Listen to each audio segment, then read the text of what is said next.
सर्वसामान्य माणसांची नोंद या इतिहासाने कधीच केली नाही. कारण ती माणसं स्वार्थाच्या बंधनात फिरली, गतिहीन झाली, थांबली आणि संपली. परंतु अद्वितीय माणसं काळाच्या पडद्याआड जाऊ शकत नाही.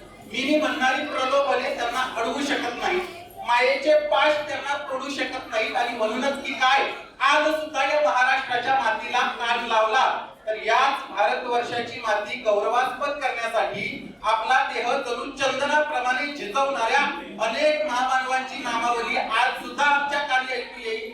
आणि त्या नामावलीमध्ये एक नाव मात्र कायमच अग्रगण्य असेल, ते नाव म्हणजे भारतरत्न डॉक्टर बाबासाहेब आंबेडकर यांचं. मी नेहमी म्हणतो की बाबासाहेब, मी तुमच्या व्यक्तिमत्वाला खुदा अथवा प्रेषित अजिबात संबोधित नाही. मी पाहतो तेव्हा तुमचा प्रदीप्त प्रज्ञांकित चेहरा, तेव्हा शिलाचे सूर्यतेज मला तुमच्या डोळ्यात लगाकताना दिसते. तुम्ही रोखलेलं बोट मला त्या संगीतीच्या पात्यासारखे चकाकताना दिसते. अहो, रसेल सुद्धा झाला होता तुमच्या भेटीसाठी आतुर. त्या ब्रिटिश म्युझियम मध्ये रिकन्स्ट्रक्शन ऑफ सोसायटी वरचे तुमचे क्रिटिक्स वाचून विस्टन चर्चिलच्याही पर्सनल डायरीवरती तुमच्या भेटीची नोंद येते. लॉर्ड माउंटबॅटनलाही तुम्हाला बघण्याची इच्छा अनावर होते. हेरॉल्ड लास्की सुद्धा विकून जातो तुमच्या दैदिप्यमान विद्वत्तेने. ग्रेफिथलाही मोहविते तुमची संघर्षशील कहाणी.